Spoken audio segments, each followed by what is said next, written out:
En el mundo de la alta política, las palabras vaya que tienen peso. Y a principios de 2026, unas cuantas frases fueron suficientes para empujar a dos países vecinos, dos aliados, Estados Unidos y México, al borde de una de las crisis diplomáticas más serias que hemos visto en mucho, mucho tiempo. ¿Y esta? Esta fue la frase que lo cambió todo. La que encendió absolutamente todas las alarmas. Imagínense, una amenaza así, directa, en televisión nacional del presidente de Estados Unidos. Básicamente, estaba poniendo sobre la mesa la idea de una acción militar unilateral dentro de México. La pregunta es, ¿cómo? ¿Cómo es que dos socios tan pero tan cercanos llegaron a estar al borde de un conflicto militar? Para entenderlo, tenemos que retroceder, pero solo unos días. A ver, vamos a desglosar esto, pieza por pieza, para ver exactamente cómo se armó esta tormenta perfecta. Y aquí viene lo interesante, porque todo esto no empieza en México. No. La mecha se enciende a miles de kilómetros al sur, en Caracas, Venezuela. Un evento totalmente sorpresivo que de repente cambió por completo las reglas del juego en la región. Miren la velocidad con la que se movió todo. O sea, en apenas una semana, el panorama cambió drásticamente. El 3 de enero, ¡pum!, las fuerzas especiales de EU capturan a Maduro en Caracas, un golpe de mesa que demostró que Washington no estaba bromeando. 2 días después, el 5 de enero, la mirada se gira hacia México, con ese comentario, digamos que, inquietante. Para el 8, la amenaza ya no es una insinuación, es explícita, ataques por tierra. Y para el 10, ya se estaba moviendo toda la maquinaria legal para justificarlo. La velocidad de todo esto fue, francamente, vertiginosa. Ahora, uno podría preguntarse, ¿pero legalmente cómo se justifica algo así? Bueno, aquí está la pieza clave del rompecabezas, la designación de los cárteles como organizaciones terroristas extranjeras. Esto, que se hizo al principio del mandato de Trump, no fue para nada un gesto simbólico, para nada. Fue básicamente la llave legal que le permitía al gobierno estadounidense cambiar las reglas y decir, ojo, ya no los vemos solo como criminales, ahora son un enemigo militar. Y eso, claro, abre la puerta a otro tipo de acciones. Bien, con esa amenaza ya explícita, imaginen la posición de México. Es como caminar en una cuerda floja diplomática. Por un lado, tienes que defender tu soberanía con uñas y dientes, pero por el otro, no quieres provocar una ruptura total con tu socio comercial más importante y, bueno, el país más poderoso del mundo. Una situación increíblemente delicada. Y en medio de toda esa tensión, surge esta frase de la presidenta Claudia Sheinbaum. Cooperación sí, subordinación no. Se convirtió casi al instante en el lema de la respuesta mexicana. Es que es una frase que lo dice todo, ¿no? Es corta, directa y muy, muy potente. El mensaje es claro. Estamos listos para trabajar juntos como iguales, pero jamás de rodillas ni aceptando que se viole nuestra soberanía.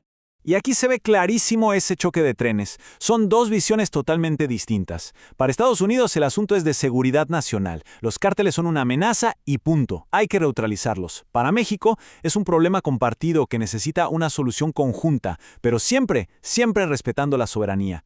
Es como si estuvieran en dos conversaciones completamente diferentes, un diálogo de sordos. Pero ojo, México no se quedó paralizado. Al contrario, la respuesta fue una estrategia muy bien pensada, en 3 pasos. Primero, diplomacia de alto nivel, de inmediato. Levantar el teléfono y hablar. Segundo, poner sobre la mesa los hechos. Decir, a ver, la narrativa de que no hacemos nada es falsa. Aquí están los resultados de nuestra cooperación. Y tercero, y quizá lo más importante, trazar una línea roja clarísima, y en público. La soberanía no se negocia. Y es que ese punto de la cooperación es fundamental, porque más allá de los titulares y las amenazas, hay otra historia. Una historia que no siempre se cuenta, la de la cooperación real, la del día a día en materia de seguridad. Y es una historia mucho más compleja y, la verdad, bastante exitosa. Y este es el gran contraste. Mientras los presidentes estaban en una especie de guerra de declaraciones, en otro nivel, las agencias de seguridad de ambos países seguían trabajando juntas, codo a codo, compartiendo inteligencia, coordinando operativos. O sea, la idea de que México no estaba haciendo nada simplemente no cuadraba con la realidad.